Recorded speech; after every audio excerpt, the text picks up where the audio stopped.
औज़ु बिल्लाहि मिनश शैतानिर रजीम। बिस्मिल्लाहिर रहमानिर रहीम। हस्बुनल्लाहु व निअमल वकील, निअमल मौला व निअमन नसीर। अल्हम्दुलिल्लाहिल्लज़ी हदाना लिहाज़ा व मा कुन्ना लिनहतदिया लौला अन हदानल्लाह। लक़द जाअत रुसुल रब्बना बिल हक़ वस्सलातु वस्सलाम व तहियतु वल इकराम अला सय्यदिल अस्लिमा फिल वजूद सिर्रिल्लाह फी कुल्लि मौजूद नुक़्तते दाइरतिल वजूद साहिब लवाइल हम्द वल मक़ामिल महमूद मौलाना मौला सकलैन जद्दिल हसन वल हुसैन बिल क़ासिम अल्लाहुम्मा सल्लि अला मुहम्मद व आलि वलाहिल बैति तय्यबीन ताहिरीन वलानतुल्लाहि अला अदाइहिम अजमईन मिन यौमिना हाज़ा इला क़ियाम यौमिद्दीन। बिस्मिल्लाहिर रहमानिर रहीम। रब्बि इश्रह ली सदरी व यस्सिर ली अमरी वहलुल उक़दतम मिन लिसानी यफ़क़हू क़ौली। अल्लाहुम्मा अर्ज़ुक़नी फ़हमन नबीना व हिफ़्ज़ल मुरसलीना व इल्हामल मलाइकतिल मुक़र्रबीना आमीन या रब्बल आलमीन। अल्लज़ीना अज़हबल्लाहु अन्हुम रिज्ज़ अहलल बैति ताहिरकुम तत्हीरा। अर्रहमान अल्लमल क़ुरआन ख़लक़ल इंसान अफ़ज़लहु फ़ी साइरिल हयवानाति व साइरिल मख़लूक़ात। अम्मा बाद फ़क़द क़ाल रसूलुल्लाह सल्लल्लाहु अलैहि वालिहि वसल्लम फ़ातिमतु उम्मु अबीहा। सलावत पढ़ें मोहम्मद। अल्लाहुम्मा सल्लि अला मुहम्मद व आलि मुहम्मद। एक मरतबा सूरह हम्द और 3 मरतबा सूरह कुल हुवल्लाह की तिलावत फरमाकर मरहुमा व मग़फ़ूरा जबी फ़ातिमा बिन्ते हसन मेहदी हसन साहब को इरशाद फरमाए।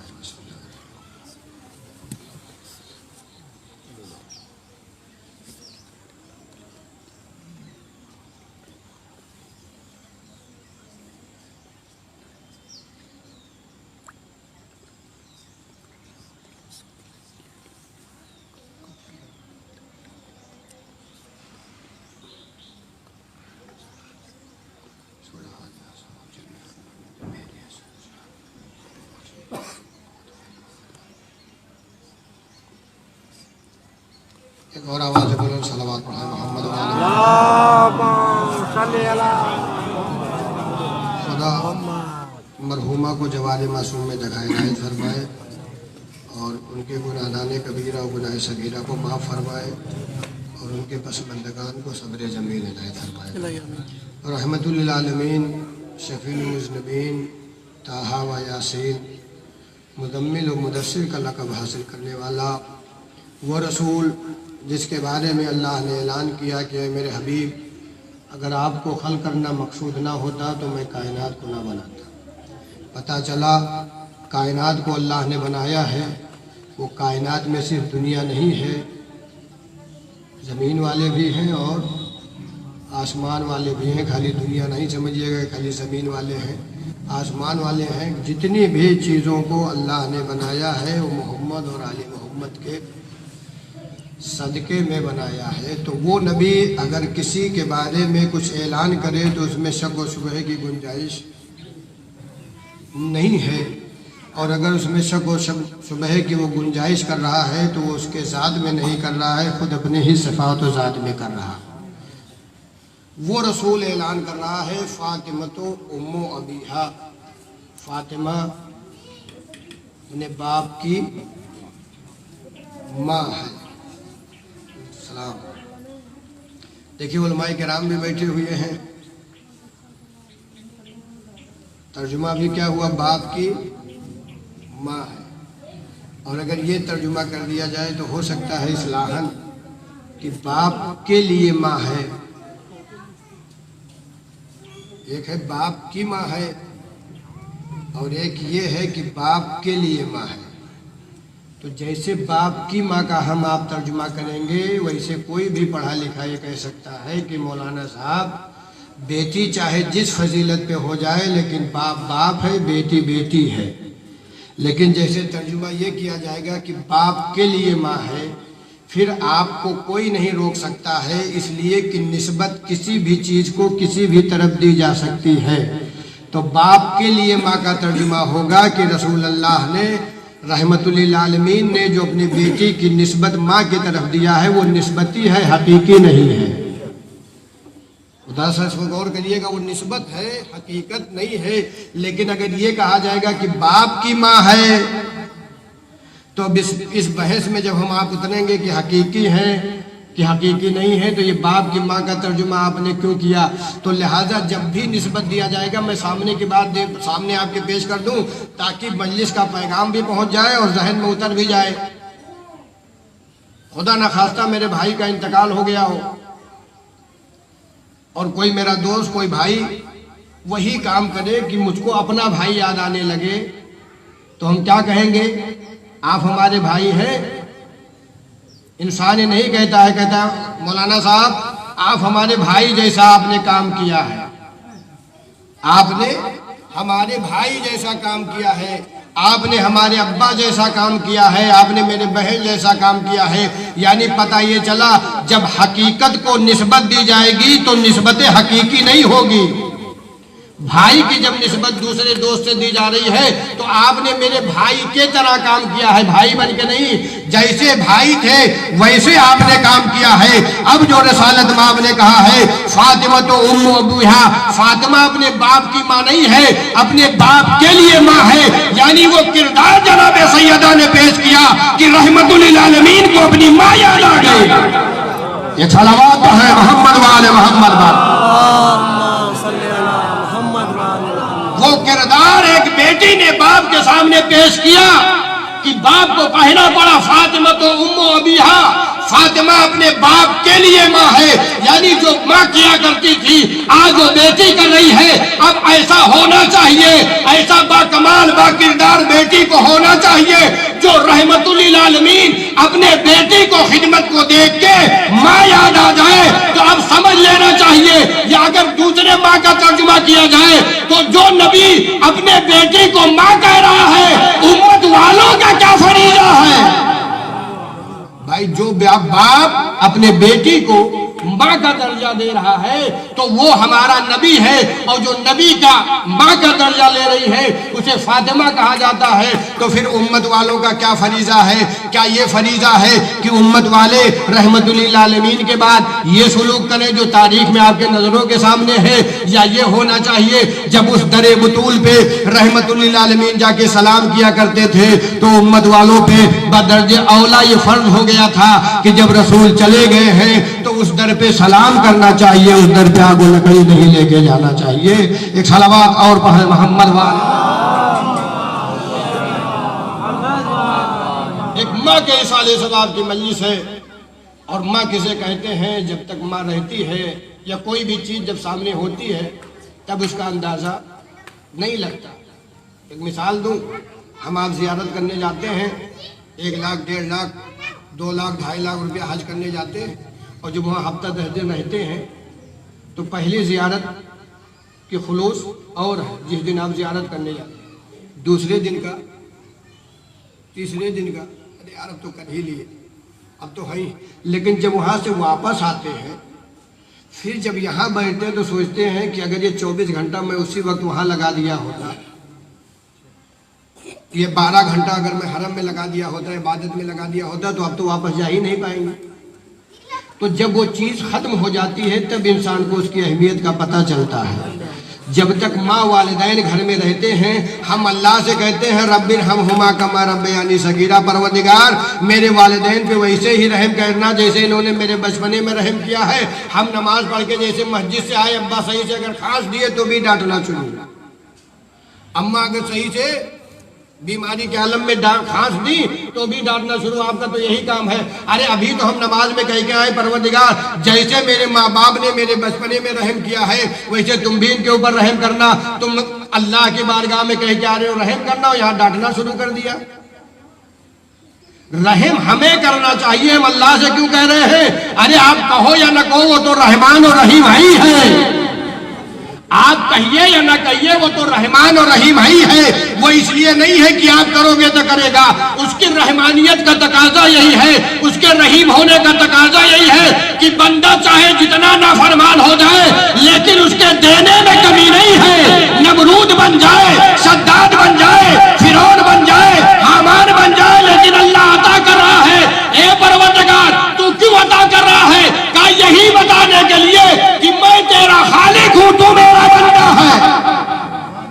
मैं तेरा खालिक हूं, तू मेरा बंदा है। लेकिन जब यही बंदा सद्दादियत के उस उरूज पे पहुंचता है जहां वो जन्नत को बनाने लगता है, तब अल्लाह अपने पावर को दिखाता है कि देख, तू बंदा रहेगा, मैं खुदा रहूंगा। ए परवरदिगार, जब बनाना शुरू किया था तभी सद्दाद को मौत दे देता का नहीं।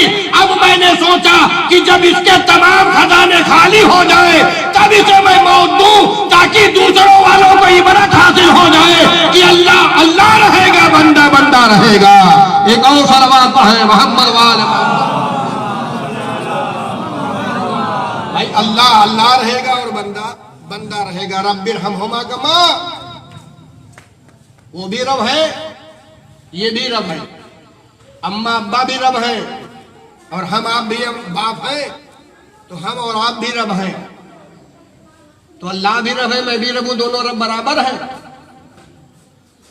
अल्लाह भी रब, हम आप भी रब है, हम भी बाप हैं, हम भी रब है, आप भी बाप है, आप भी मैं जितने हैं। और कोई रब पर रब है, ये अगर दादा है तो रब पर रब है, कोई अब्बा है तो रब ही है। तो अल्लाह भी रब और बंदा भी रब, तो दोनों रब बराबर है। मैं भी खुदा हो गया नहीं, वो रब्बे हकीकी है, हम रब्बे मजाजी हैं। क्या सुन रहे हैं? वो रब्बे हकीकी है, हम रब्बे मजाजी है। मौलाना, ये रब्बे हकीकी और रब्बे मजाजी किसे कहा जाता है? तो मैंने कहा उसकी वजाहत के बगैर दोनों रब का फासला समझ में नहीं आएगा। वो रब्बे हकीकी है, हम रब्बे मजाजी हैं। रब्बे हकीकी और रब्बे मजाजी में क्या फर्क है? का रब्बे मजाजी उसे कहते हैं जो ले किसी से दे किसी को, रब्बे मजाजी उसे कहते हैं जो ले किसी से दे किसी को, रब्बे हकीकी उसे कहते हैं जो ले किसी से ना दे सभी को। जो लेता किसी से नहीं है, देता सबको है, वो रब्बे हकीकी है। जो किसी से लेता है, देता सबको है, वो रब्बे मजाजी है। इसीलिए अल्लाह ने कहा, वालिदैन होके ये एतराज न करना कि मैं तुम्हें खिला रहा हूं, तुम कौन होते हो खिलाने वाले?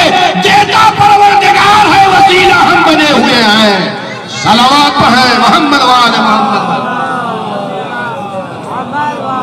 देता परवरदिगार है, वसीला हम बने हुए हैं। मजलिस आपने किया, वसीला आप बने तो मैं आया।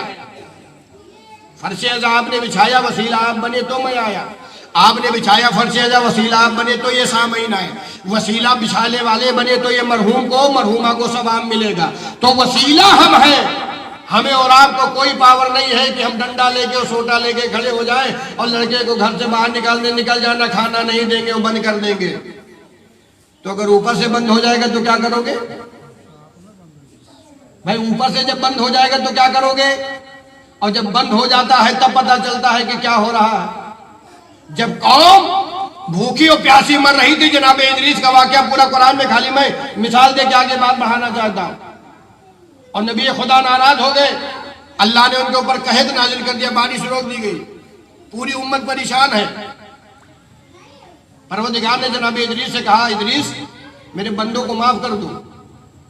अब जनाब इदरीस अकड़ गए, नबी ही तो है, अल्लाह कह रहा है कि माफ कर दो। जनाब इदरीस कह रहे नहीं नहीं, अभी परवरदिगार इनको और परेशान होने दो। अल्लाह ने कहा अच्छा ठीक है। दस्तरखान ऊपर से आता था, एक दिन खाना रोक दिया गया।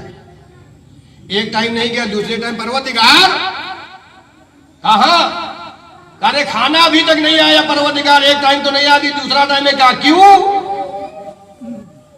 आपका नबी भूखा है। कहा एक टाइम खाना नहीं मिला, भूख का एहसास हो गया, मेरी पूरी उम्मत प्यास से मर रही है, तुम्हें रहम नहीं आ रहा है? मेरी पूरी उम्मत प्यास से मर रही है। कहा परवरदिगार, यानी अल्लाह ने एक ही वाकये में दो चीजें की। गलती जिससे होगी जब तक वो माफ नहीं करेगा, अल्लाह भी माफ नहीं करेगा। सलावत है मोहम्मद वाले मोहम्मद पर। गलती जिससे हुई है, क्या अल्लाह नहीं बंदों को माफ कर सकते थे? जनाब इदरीस कुछ कर पाते?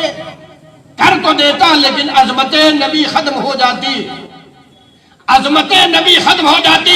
इसीलिए हदीस कुश्ती में है कि अगर बंदा नबियों के बराबर इबादत करता रहे और हज पे हज करता रहे, लेकिन अगर उससे वालिदैन नाराज चले गए तो तमाम इबादतें एक तरफ है, वालिदैन की नाराजगी एक तरफ।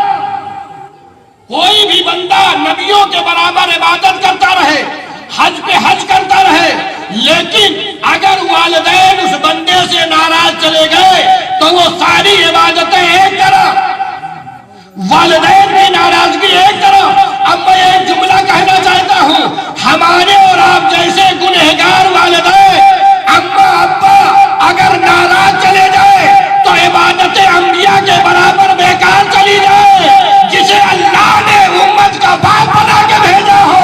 क्या सुन रहे हैं? सलावत है मोहम्मद वाले मोहम्मद वाले, जिसे खुद रसूल अपनी मां कह रहा हो, अगर वो उम्मत से नाराज होकर चली जाए तो बताइए कोई माफ करने वाला है? अल्लाह भी माफ नहीं करेगा, क्योंकि कानून इलाहिया ये है, जिसको सताया है जब तक वो माफ नहीं करेगा उस बंदे को अल्लाह भी माफ नहीं कर सकता। जिसे सताया गया है जब तक वो माफ नहीं करेगा अल्लाह भी उसे माफ नहीं कर सकता है। इसीलिए जब हमारे ज़ाकिरीन और खतीब इस पे उलमा आते हैं और कहते हैं अल्लाह तमाम गुनाहों को माफ करने वाला है, तो एक हमें रास्ता मिल जाता है। उसकी वजाहत जरूरी है। खुतबे जुमा जब पढ़ा जाता है तो उसमें कहते हैं ला तक़नतू मिन रहमतिल्लाह, अल्लाह की रहमत से मायूस ना होना।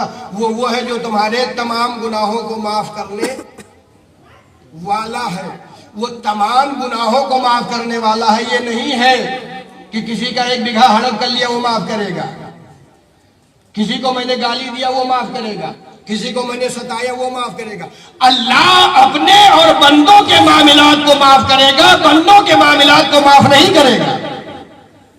याद आप सुन लीजिए, हमने अगर किसी को सताया है और दिन भर हम मस्जिद में पड़े रहे कि परवरदिगार तू माफ कर दे, तू माफ कर दे, तो अल्लाह माफ नहीं करेगा जब तक वो बंदा माफ नहीं करेगा। अल्लाह माफ नहीं करेगा जब तक वो बंदा माफ। अब फिर एक मिसाल दे दूं, अली इब्न यकीन का वाकया तारीख में है, मैं पूरा दोहराऊंगा नहीं। 7वें इमाम का जमाना, वजीर थे हारून रशीद के, और जब एक इमाम का चाहने वाला पहुंचा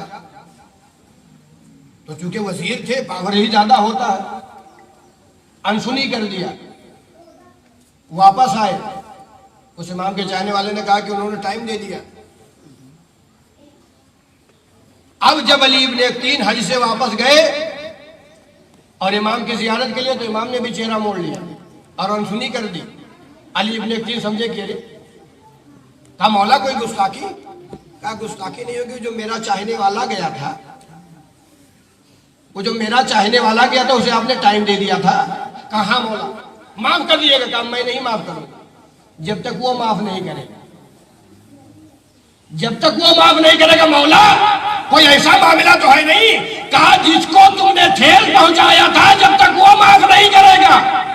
अली इब्न यकीन ने कहा मौला यहाँ, कहा मैं रास्ता हवा करता हूँ, फला जगह जाना, इशारा करना, कहना उतनी निकला कि उस पर सवार हो जाना, वहां पहुंचना, और जब वहां से माफी लेके आना तब जम्माल के घर में पहुंचे, दरवाजा खटखटाया, बादशाह का वजीर, क्या हुआ? कहा कुछ नहीं, हाथ जोड़ रहा हूं। कहा क्या है? कहा मुझे माफ कर दिया। कहा आपने किया ही क्या है?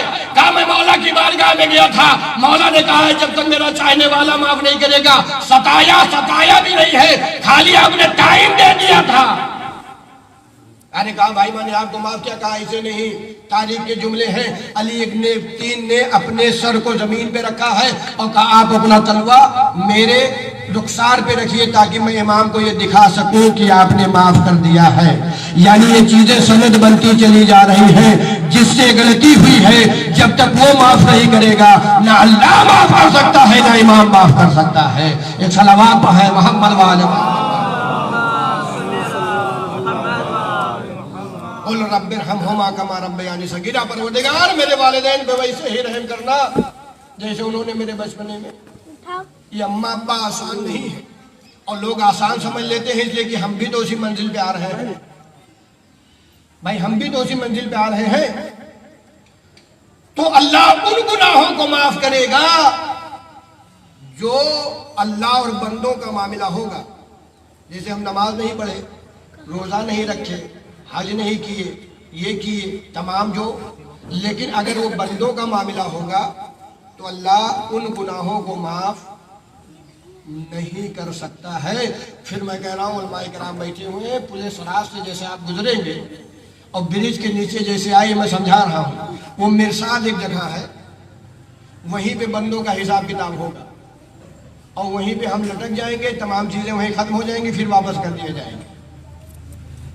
पुलिस सराज से उतरने के बाद जैसे आप ब्रिज के नीचे निकले और जैसे मिर्साद, वहीं पे बंदों का मामला, वहीं हमारे गिरेबान को पकड़ लिया जाएगा। मौलाना मेहताब रुकिए, क्या हुआ? क्या वो 2000 रुपया आपने बेईमानी कर लिया? कहा यार वहां किया था तो वहां लेना चाहिए। कहा आपने दिया नहीं तो यहाँ तो बगैर दिए जा ही नहीं सकते हैं,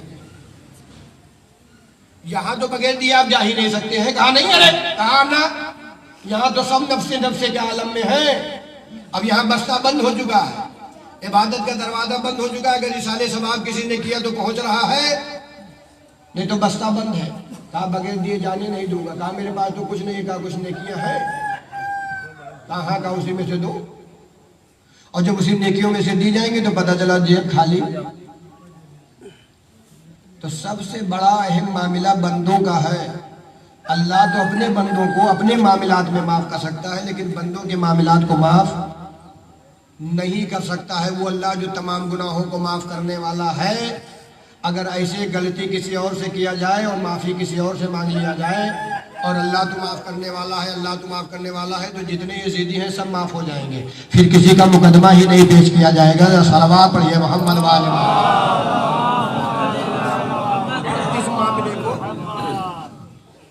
इस मामले को रखना बहुत जरूरी है। अल्लाह बंदों के मामले को माफ नहीं करेगा, अल्लाह अपने मामले को माफ करेगा। उसी बंदों के मामले में वालिदैन भी, उन्हीं बंदों के मामले में मैंने हदीस कुदसी आपके सामने पेश किया कि एक बंदा नबियों के जिंदगी के बराबर इबादत करता रहे, हज पे हज करता रहे, सफा मरवा में रहे, लेकिन अगर वालिदैन नाराज चले गए तो तमाम इबादतें एक तरफ, वालिदैन की नाराजगी एक तरफ। कौन है? ये रब है, ये रब्बे मजाजी है, वो है रब्बे हकीकी। जब तुम रब्बे मजाजी के पैरोकार नहीं हो सकते हो तो रब्बे हकीकी के पैरोकार कहाँ से हो पाएंगे? जिसको तुमने देखा ना हो, जिसको तुम पहचानते ना हो, जिसका तुम तसव्वुर भी नहीं कर सकते हो। रब्बे हकीकी के को किसी ने देखा? ये है रब। और जब ये है रब, अब दो सवाल होता है कि अम्मा का मर्तबा ज्यादा है या अब्बा का?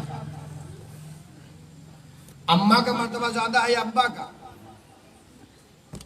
देखिए पहले मरहले में रब्बिरहमहुमा कमा, दोनों को रब कहा है, दोनों को रब कहा है। फिर आगे आयत होती है कि जब आप वालिदैन के सामने जाइए तो दोनों शानों को, तो दोनों का हम मर्तबा है कि नहीं? रब दोनों को कहा अल्लाह ने कि नहीं कहा?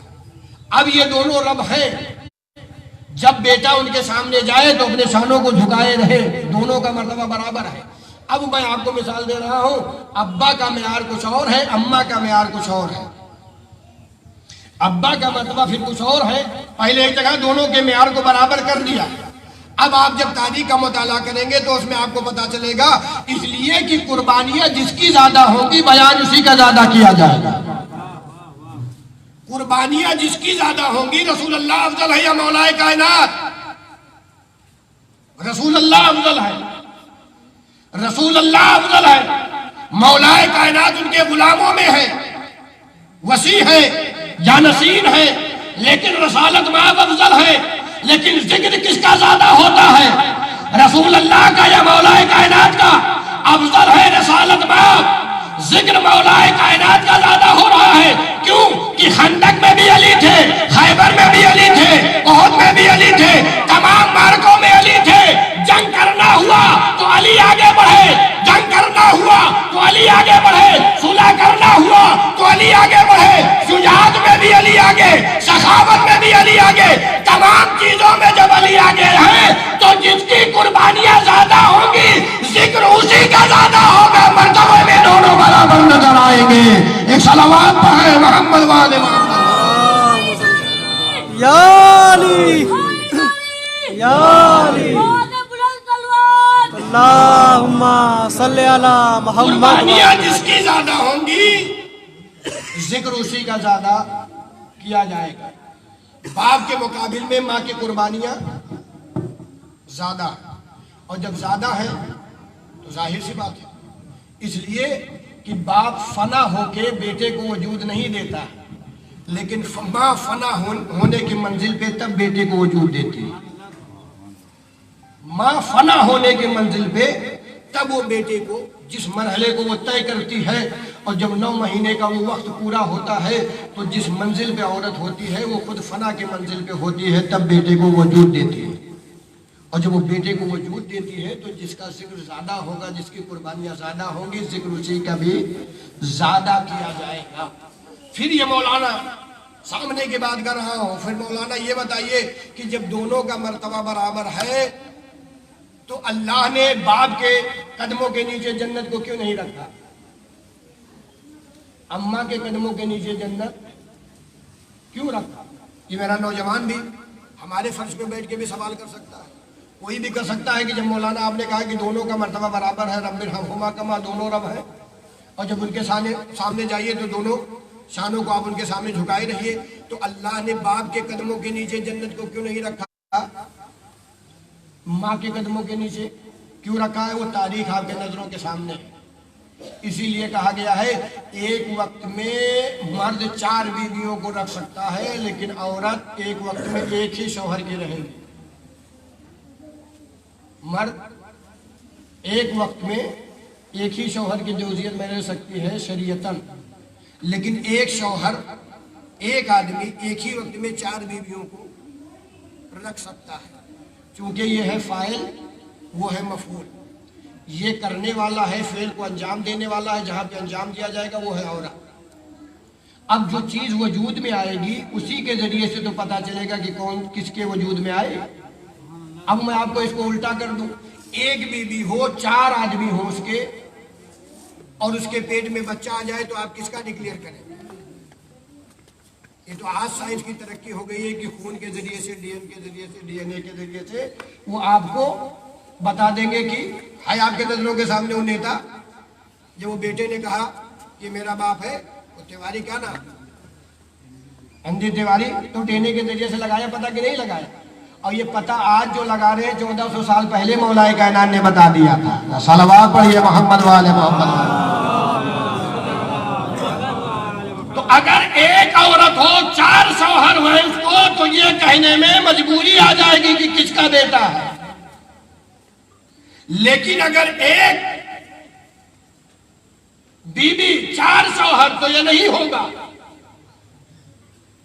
इसीलिए कहा एक शौहर हो, 4 बीवियां हो, तो सबकी सनद एक रहेगी कि बाप एक है, सबकी सनद एक रहेगी कि बाप एक है। अगर आपकी नजर तारीख पे है तो जहां 7 साल दावेदार थे वो कह रहे थे कि मेरा बेटा है, मेरा बेटा है, मेरा बेटा है, अब सब दावेदार है, माँ एक है, बेटा एक है।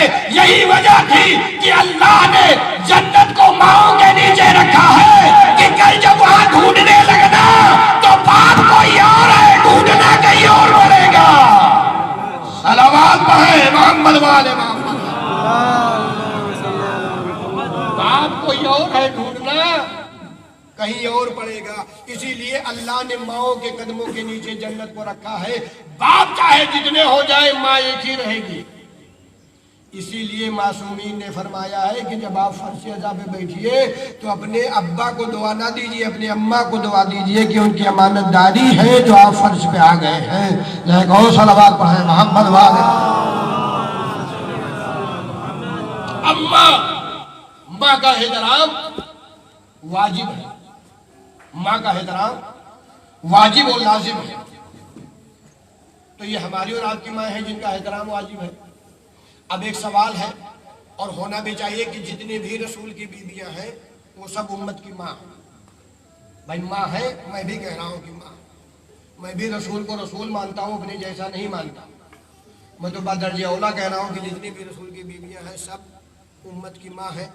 और जब उम्मत की माँ खाली रसूल अल्लाह नहीं थे, रसूल इस्लाम ने फरमाया अना व अली अब वह हाजिल उम्मा, हम और अली दोनों उम्मत के बाप हैं।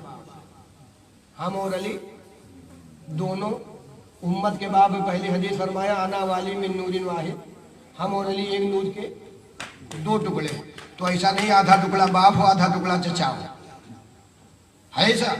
जब एक नूर के दो टुकड़े हैं, एक को अल्लाह ने मोहम्मद बनाया, एक को अली ने बनाया, तो अगर मोहम्मद उम्मत के बाप है तो अली भी उम्मत के बाप है कि नहीं? आसानी से सुन लीजिए, जहां मोहम्मद सल्लल्लाहु अलैहि वसल्लम उम्मत के बाप है, वहीं मौलाए कायनात भी उम्मत के बाप। जहां अज़वाजे नबी उम्मत की माँ है, वहीं अज़वाजे अली भी उम्मत की माँ है कि नहीं है? तो एक तरफा गुफ्तगू क्यों हो रही है कि रसूल की बीबियां उम्मत की माँ है? और सबसे बड़ा जुर्म यह रहा कि माँ उसे हम मानते हैं, माँ किसे कहा जाए?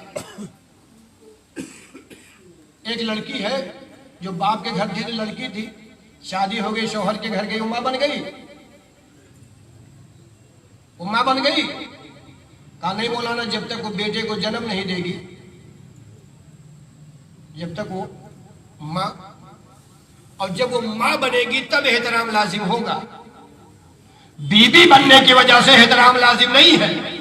जब तक वो माँ नहीं बनेगी, जब माँ बनेगी तो कदमों के नीचे जन्नत पाएगी बच्चों के। जब अगर माँ ही नहीं बनी है तो अगर उसे माँ कहा जाए तो ये तो मेरे और आपके ना किसी अक्ल का तकाजा है। बेटी है तो बेटी है, बेटी शादी करके गई तो बीबी है। तीसरे मरहले में वो माँ बनेगी, जब माँ बनेगी तब बेटे पे एहतराम लाजिम होगा। अगर वो माँ ही नहीं है तो एहतराम लाजिम कैसे होगा? तो किसी ऐसे को माँ बनाइए जो माँ बनी हो। सलावत है मोहम्मद वाले मोहम्मद किसी ऐसे को माँ बनाइए जो माँ बनी हो, तब एहतराम लाजिम होगा। एक वाली बीबी हो, माँ नहीं बनी हो। ये तो ऐसे ही है कि एक चचा है, पूरे जमाने वाले, पूरे ताजपुर वाले, भीखपुर मरवी ताजपुर वाले उनको चचा कहते हैं, लेकिन उनकी शादी नहीं हुई। इलाके के चचा तो है लेकिन शादी नहीं हुई। कहा मौलाना साहब ये ऊपरी चचा है, हकीकी चचा नहीं है, बस ऐसे ही माँ है। लोगों ने तो माँ का दर्जा दे दिया लेकिन अल्लाह ने उन्हें बनाया ही नहीं। तो जब माँ बनेगी मेरी माँ, तब एहतराम लाजिम होगा। अब वो मिसाल के तौर पे माँ भी बन जाए, अब एहतराम लाजिम है, लेकिन उसी वक्त तक कि जब वो माँ वाजिब से टकराए ना। जब वो माँ, हमारी माँ, अभी मैं 40वां संडे करके आ रहा हूं, जब तक थी भाई एहतराम वाजिब था किसी भी माँ। कब तक? जब तक वो वाजिब से टकराए ना।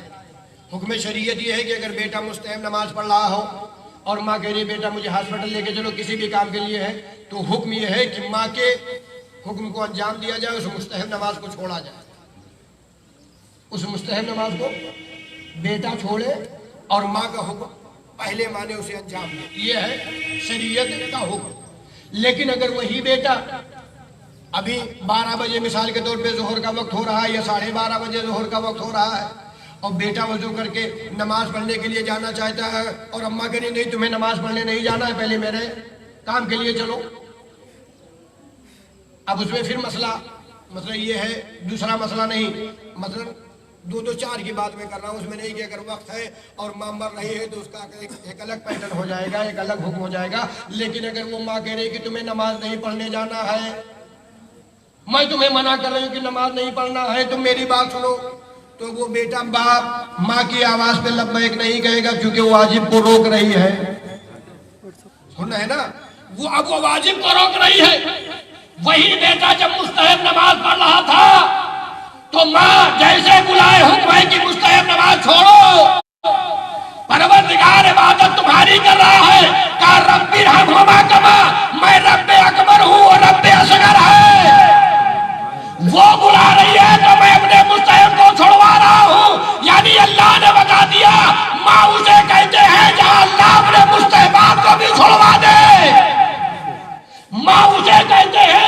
अल्लाह अपने मुस्तहबात को भी छोड़वा दे।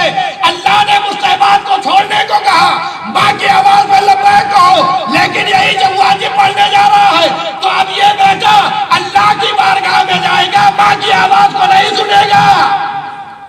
कहा क्यों? कहा इसलिए कि हुक्म परवरदिगार पहले है, माँ का हुक्म, वो रब्बे हकीकी का हुक्म पहले है, रब्बे मजाजी का हुक्म बाद में है। चूंकि दो वाजिब टकरा गया, माँ भी वाजिब, अल्लाह भी वाजिब, अब इसमें जो बड़ा होगा उसका माना जाएगा, इसमें जो बड़ा होगा उसका माना जाएगा। जैसे मिसाल दे दूं, एक काम के लिए बाप भी कह रहा है, एक काम के लिए चचा भी कह रहा है, अब बेटा किसका माने? एक ये बाप है, एक ये चचा है। का बाप को मानना पड़ेगा, चचा को नहीं मानना पड़ेगा। बाप के हुक्म को आपको मानना है, चचा के हुक्म को आपको नहीं मानना है। काम दोनों का एक ही है, काम दोनों का मिसाल के तौर पे एक ही है। देखिए एक बात में कई लाइनें, कई शिकें निकल जाएंगी। अगर एक चचा कह रहा है काम करने के लिए और बाप भी कह रहा है, तो किसके बात को माना जाएगा? एक इनकार करने पे कह रहा है, एक करने पे कह रहा है, किसके बात को माना जाएगा? अगर वो जायज काम है तो किसके बात को माना जाएगा?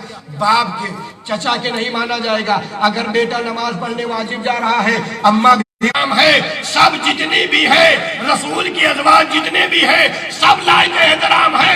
लेकिन अगर रसूल कह दे कि मेरे बाद ये है, अगर कोई इनसे टकरा जाएगा तो वो कोई भी इबादत गुजार हो, चाहे जितना बड़ा आबिद क्यों ना हो, वो काफिर नजर आएगा, वो मुनाफिक नजर आएगा। अब एक मेयार बन गया है, आज कुल्ले ईमान कुल्ले कुफ्र के मुकाबिल में जा रहा है। रसूल अल्लाह ने कह दिया, अब जो भी अली के मुकाबिल में आएगा वो काफिर भी होगा, मुनाफिक भी होगा। अब चाहे जो जमाना हो, चाहे ये जमाना हो, चाहे वो जमाना हो, एक सलावत है मोहम्मद वाले तो रसूल अल्लाह ने अपने जाने के बाद एक आइडियल बना दिया है कि जो मेरे बाद अली से टकराएगा वो कुछ भी हो सकता है, मुसलमान नहीं हो सकता है। तो अगर लायक एहतराम है तो सब मेरे लिए है, लेकिन उसी वक्त तक है कि अगर हक से टकरा जाएगा कोई तो फिर वो एहतराम के लायक नहीं है। और अगर हक से नहीं टकराएगा, देखिए चीज जब हद के अंदर होती है तो खूबसूरत होती है, और जब हद से बाहर हो जाती है तो खूबसूरत। औरत अगर घर के अंदर है तो उसी में जिहाद भी है, और उसी में हज भी है, और उसी में जियारत भी है। रसूल अल्लाह से किसी औरत ने पूछा, या रसूल अल्लाह, आप लोगों ने हम लोगों को सवाब से महरूम कर दिया है आपने। तो कहा क्यों? कहा जिहाद के सवाब से। कहा यह किसने कह दिया कि तुम जिहाद के सवाब से महरूम हो? कहा हम लोग जंग में कहाँ जाते हैं? कहा जंग में जाना मर्दों का काम है, घर में रहना औरतों का काम है। जंग में जाना मर्दों का काम है, ये जिहाद तुम्हारा ये कि चार दिवाली के अंदर खिदमत औलाद खिदमत शोहर करते रहो, ये जिहाद से कम हर आदमी का एक मेयार है। इसलिए कि जब चीज हद के अंदर रहेगी तो खूबसूरत, और हद से बाहर चली जाएगी। अब मैं अपनी मिसाल दे दूं, हम आप हज करने जाते हैं कि नहीं? आबे जमजम लेके आते हैं, वहां से लोग कहते आबे जमजम का पानी लाया। तो आपके मतलब पानी ही है, जमजम में नहीं ठहरा हुआ पानी। तो गया था वो हज करने गया था, आबे जमजम का पानी लाया। पानी ही तो लाने गए। बहुत इज्जत और एहतराम के साथ हाजी लेके आते हैं उस पानी को। आप अपने मुल्क में देख लीजिए, जब लोग चार धाम करने जाते हैं, हमारे हिंदू बरादरान, तो वहां से गंगा जल लेके आते हैं कि नहीं लेके आते? भाई नदियों में जाते हैं, गंगा जल लेके आते हैं कि नहीं लेके आते? और उसको बेहतरीन इज्जत और एहतराम के साथ एक सीट पे रख के और तमाम चीजों के साथ लेके आया जाता है। पानी ही तो है। कहाँ कहाँ हम गए, वहां से लिया, वहां से लिया, वहां से लिया। हम वहां आबे जमजम लाने के लिए मक्का गए, वहां से हम लेके आते हैं। भाई पानी ही तो है। लेकिन यही पानी आपके यहाँ खुद चल के आ जाए, यही पानी जो गंगा जल था, वही पानी आपके यहाँ खुद चल के आ जाए, तो आप उसको हाथों में लाइन लेते हैं, उसे आप बाटली में भरते हैं कि उसे आप पनाह मांगते हैं?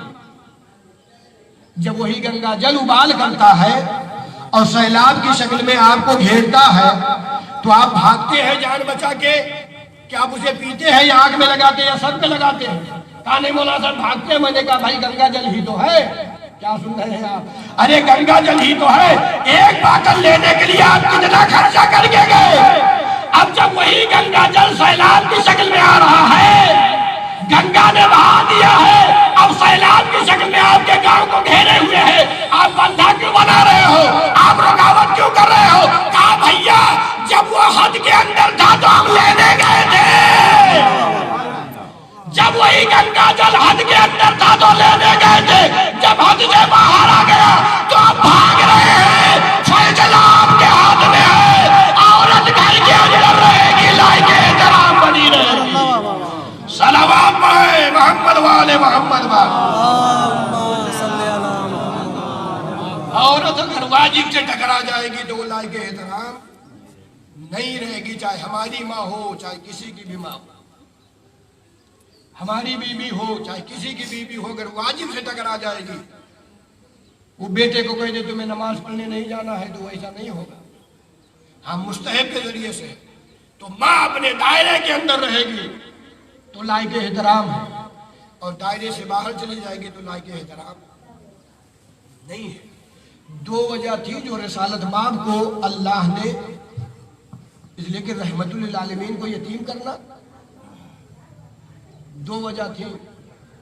एक वजह ये थी कि वो रसूल जिसके सदके में मैंने कायनात को खल किया है, 1,23,999 अंबिया के सरदार है। क्योंकि ये सफर ये रबी अव्वल का महीना चल रहा है, अभी लास्ट है। तो जब भी वो वालिदैन के सामने जाएंगे रसालत माब, अब जनाब अब्दुल्ला और जनाब आमिना खातून के सामने, तो अपने शानों को झुकाए रहे। लिहाजा अल्लाह ने गवारा न किया कि वो हबीब जिसके सदके में मैंने कायनात को खल किया है, वो किसी और के सामने भाई झुकना तो पड़ेगा, चाहे जितना बड़े हो जाएंगे। मिसाल के तौर पे आयतुल्लाह सिस्तानी साहब भी इस वक्त है, मर्ज़े जहान है, लेकिन जब भी उनके अम्मा अब्बा आएंगे उनके सामने तो उनको झुकना ही पड़ेगा।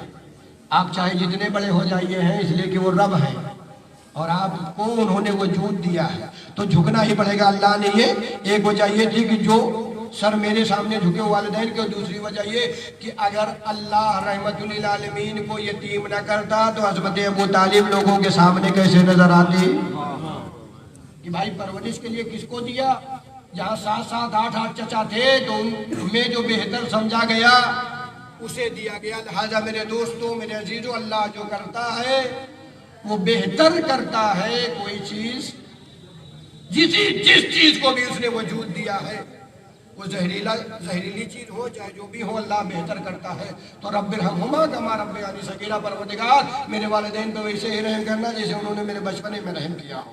फातिमा तो बिहा, रिसालत माब ने फरमाया फातिमा अपने बाप के लिए माँ है, यानी वो प्यार, वो शफकत, वो मोहब्बत रिसालत माब को जनाब ज़हरा से जो मिला, जो रिसालत माब की जुबान पे कहना पड़ा कि फातिमा अपने बाप के लिए माँ है। अब आप सोचें और तारीख से मिलाएं कि जब रहमतुल आलमीन नमाज के लिए निकलते थे, तमाम किताबों ने लिखा है, तो मस्जिद में बाद में जाते थे, पहले दरे बुतूल पे जाके सलाम करते थे, फिर उसके बाद मस्जिद में जाते थे, और जब मस्जिद से फारिग होते थे, तमाम सहाबाई का कहना है कि जब आप मस्जिद से निकलते थे तो आपका घर मस्जिद ही में था, फिर आप दरे बुतूल पे आके सलाम करते थे, उसके बाद घर में जाते थे। अब आपको समझ लेना चाहिए कि जो अल्लाह की इबादत में 2 मरतबा दरे बुतूल पे सलाम करे उसे फातिमा कहा जाता है। इबादत परवरदिगार करने जो रिसालत माब निकले, पहले निकलने से पहले, मस्जिद में पहुंचने से पहले दरे बुतूल पे सलाम करते थे, और जब अल्लाह की इबादत से फारिग होते थे घर में जाने से पहले दरे बुतूल पे सलाम करके जाया करते थे। यानी उम्मत वाले देख लें कि वो रसूल जो कलमा जिसका हम पढ़ के मुसलमान हुए हैं, वो रसूल जिसके सदके में अल्लाह ने कायनात को खल किया है, वो दरे बुतूल पे पहले सलाम करता है, तब अल्लाह की बारगाह में हाजिरी देता है। और हाजिरी के बाद भी क्या होना चाहिए? इंसाफ। इसीलिए मैं अक्सर कहा करता हूं कि जब माँ इस दुनिया से चली जाती है तो अपने दोनों पुतलियों को घर के दरवाजे पे छोड़ के जाती है। आज यकीनन छोटे छोटे बच्चे हैं, शौहर भी मौजूद, बेटे और बेटियां भी मौजूद हैं। माँ का साया उठ गया है। ये बच्चे जब थक के हार के कोई भी परेशानी होती थी, माँ उन्हें सीने से लगा लेती थी और बच्चे की फरियाद को सुनती थी। तमाम थकन, धूप और शिद्दत की परेशानियों को बेटा भूल जाता है, जैसे अपने जुबान पे लफ्ज़ अम्मा कहता है, अम्मा। इसीलिए इमाम हुसैन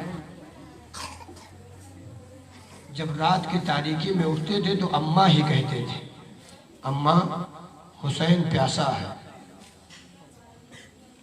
अम्मा हुसैन प्यासा है। धूप है सर पे कड़ी, जाए अम्मा किससे कहूँ, मेरे मालिक ये बता आज से माँ किसको कहूँ। माँ उस ममता का नाम है कि जहाँ तमाम थकन वो परेशानियां दूर हो जाएं। लेकिन बच्चों के लिए तसलीयत के मैं अर्ज करूँगा कि अगर माओं को देखना है तो करबला के मैदान में आना पड़ेगा। जब जनाब इब्राहिम जनाब इस्माइल को लेके गए और जनाब हाजरा ने सुना कि जनाब इब्राहिम इस्माइल को ज़िबा करने के लिए लेके गए हैं, तो आप हैरान और परेशान थी, कहीं मेरा बेटा ज़िबा ना हो जाए, कहीं मेरा बेटा ज़िबा ना हो जाए। जैसे ही जनाब इस्माइल आए हैं, जनाब हाजरा ने गले को देखा और जो गले पे निशान को देखा, जनाब हाजरा फ़ौरन गच खा के ज़मीन पे गिर पड़ी। मैं कहूँगा हाजरा क्या हुआ? कहा अगर मेरा बेटा ज़िबा हो जाता तो क्या होता? मैं कहूँगा हाजरा आपने सिर्फ निशान को देखा था, बर्दाश्त ना कर पाई। अरे 6 महीने का असगर है, रुबाब दरवाजे पे खड़ी देख रही है। अजरकुमुल्लाह, अल्लाह आपको किसी गम में न रुलाए सिवाय गम हुसैन के। 6 महीने का असगर रुबाब खड़ी देख रही है। और जब इमाम हुसैन लेने के लिए आए तो पानी तो ना था कि आप मुंह को धुल देती। वैसे ही हुसैन के हवाले करने से पहले एक जुमला कहा, मेरे लाल जब दादी के पास जाना तो शिकायत ना करना, इसलिए कि खैमे में पानी नहीं है। मेरे लाल माँ के दूध का ख्याल रखना। तारीख बताती है जनाब रुबाब भी तीर अंदाज थी, तीर के फनून से वाकिफ थी। जब हुरमुला के 3 भाल के तीर को देखा है तो जनाब रुबाब ने कहा था, मेरे लाल जब तीर खाना तो मुस्कुरा देना। दरे खैमा पे रुबाब खड़ी देख रही है, इमाम हुसैन असगर को लिए अपने हाथों में खड़े हुए हैं। इधर हुरमुला 3 भाल का तीर, एक मतलब जनाब रुबाब ने देखा, तीर के वजन को देखा और असगर के गले को देखा, कहा मेरा लाल। अरे इधर से 3 भाल का तीर चला, उधर गुलुए असगर को वो छेदता हुआ बाजुए हुसैन में पेवस्त हो गया। इधर असगर ने कहा अम्मा, कहा मेरे लाल, बाबा के हाथ में तीर बेहोश हो गया। कहा अम्मा क्या करूं, गला छोटा था, तीर बड़ा था। असगर का गला छोटा था, तीर बड़ा था। अम्मा क्या करूं, मैं तो मजबूर था। 3 भाल का तीर। अल्लाह अकबर। रुबाब से पूछिए कौन रुबाब? जब 11 मुहर्रम को सरे शोहदा को शुमार किया गया तो 71 सर नजर आए। हाजरा जरा करबला में आ जाइए और देखिए माँ किसे कहा जाता है। 71 सर नजर आए। किसी ने कहा हुसैन ने असगर को खैमे के पीछे से बुर्दे लहद कर दिया था। नेजा बरदार नेजा लेके आगे बढ़े, जहां नर्म जमीन देखते थे वहां नेजा मारते जाते थे। दरे खैमा पे रुबाब खड़ी इस मंजर को देख रही थी। अरे एक जालिम ने घोड़े पे बैठ के नेजा मारा, असगर के जिस्म को नेजे के जरिए से निकाला। निकालने के बाद जमीने करबला पे रख के सरोतन में जुदाई की। रुबाब मंजर को देख के आंखों को बंद कर लिया। मेरे लाल, तुम वो नन्हे शहीद हो जिसे 2 मरतबा ज़िबा किया गया। तुम वो नन्हे शहीद हो जिसे 2 मरतबा ज़िबा किया गया। इसे कहा जाता है माँ, माँ इसे कहा जाता है। और आप सुनेंगे माँ जब इस दुनिया से जाती है तो भी बेटे को फरामोश नहीं करती। मरहुमा गई है, बेटियां भी है, बेटे भी है, कुछ की शादी हुई है, कुछ की नहीं हुई है। जनाबे खदीजा जब इस दुनिया से जाने लगी, वक्त करीब था। एक माँ के साले सबाब के मजलिस से सुन लीजिए, जहन में बात आ गई। जनाबे रसालत माम ने कहा, खदीजा पूरी जिंदगी तुमने मुझसे कुछ मांगा नहीं है, बस 2 मिनट में मसाइब को तमाम किया। पूरी जिंदगी तुमने मुझसे कुछ मांगा नहीं है खदीजा, कुछ तुम मुझसे मांगो ताकि मैं तुम्हें कुछ अता करूं। जनाब खदीजा ने कहा, यार रसालत माब, अल्लाह का दिया हुआ सब कुछ है। आप जैसा शौहर अल्लाह ने नेमतों को दिया है, दौलत को भी दिया, मैं क्या मांगूं। कहा नहीं खदीजा, कुछ मांग लो, बस आप ज़रा सुन लीजिए। आप सब साहिब औलाद हो, मेरी माएँ हैं, इसलिए कि माँ बेटी के बारे में क्या चाहती है, बेटों के बारे में क्या चाहती है। जनाब खदीजा ने कहा, या रसूल अल्लाह, अगर आप कह रहे हैं तो मैं एक चीज़ आपसे मांग रही हूँ। कहा, क्या है खदीजा। कहा, मैं चंद लम्हों की मेहमान हूँ रसूल अल्लाह, आप अपने उम्मत वालों से कह दीजिएगा कि मेरी बेटी फातिमा अकेली है, जब कोई उससे गुफ्तगू करे तो झिड़क के गुफ्तगू ना करेगा, तेज लहजे में गुफ्तगू ना करेगा। बस ये सुनना था। रसालत बाप रोने लगे। जनाबे खदीजा ने कहा, या रसूल अल्लाह, कोई गलती हो गई। कहा, खदीजा गलती नहीं हुई, अरे जो मैं देख रहा हूँ वो तुम नहीं देख रही हो। अगर देखना चाहती होगा या रसूल अल्लाह, क्या दिखाना चाहते हैं भाईजान। रसालत बाप ने 2 उंगलियों का इशारा किया। कहा, खदीजा इन 2 उंगलियों के बीच में देखो, आप सब साहिब औलाद है, खदीजा जाने वाली है, फातिमा के बारे में क्या चाहती है। अब 2 उंगलियों का रसालत बाप ने इशारा किया। खदीजा कुछ दिखाई दिया। कहा, या रसूल अल्लाह, कुछ दिखाई नहीं दिया। कहा, देखो। अब जो देखा तो कहा, एक दरवाजा है। कहा, दरवाजा है। कहा, हाँ एक दरवाजा है। कहा, कोई बीबी दिखाई दे रही। कहा, एक बीबी है जो दरवाजे के पीछे खड़ी हुई है। एक बीबी है जो दरवाजे के पीछे खड़ी हुई है। क्या मांगा है जनाब खदीजा ने। आप अपने उम्मत वालों से कह दीजिएगा, मेरी बेटी अकेली है, उसे कोई तुंड लहजे में बात ना करे। कहा, एक बीबी है जो दरवाजे के पीछे नजर आ रही है। कहा, कुछ और दिखाई दिया। कहा, या रसूल अल्लाह, दरवाजा जल रहा है। कहा, और क्या दिखाई दे रहा है। अरे कहा, जलता हुआ दरवाजा उस बीबी के ऊपर गिरा। कहा, बीबी नीचे है, दरवाजा ऊपर है। कहा, और कुछ दिखाई दिया। कहा, कुछ लोग उस पे चल रहे हैं। अरे बस ये सुनना था। रसालत बाप रोने लगे। ए खदीजा, उस बीबी को तुमने पहचाना। कहा, या रसूल अल्लाह, नहीं पहचाना।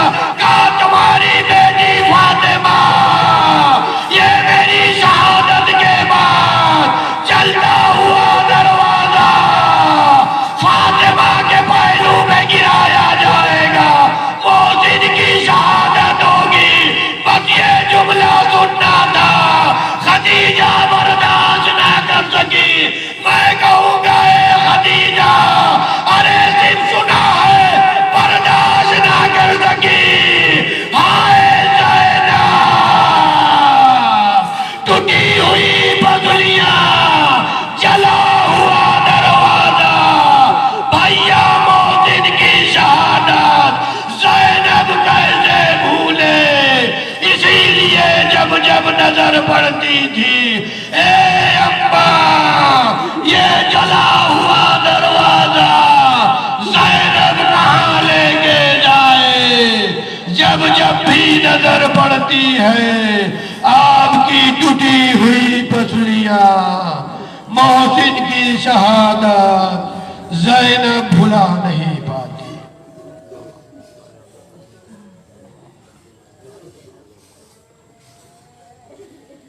वसयअलमुल्लज़ीना ज़लमू अय्या मुनक़लिबीना यनक़लिबून।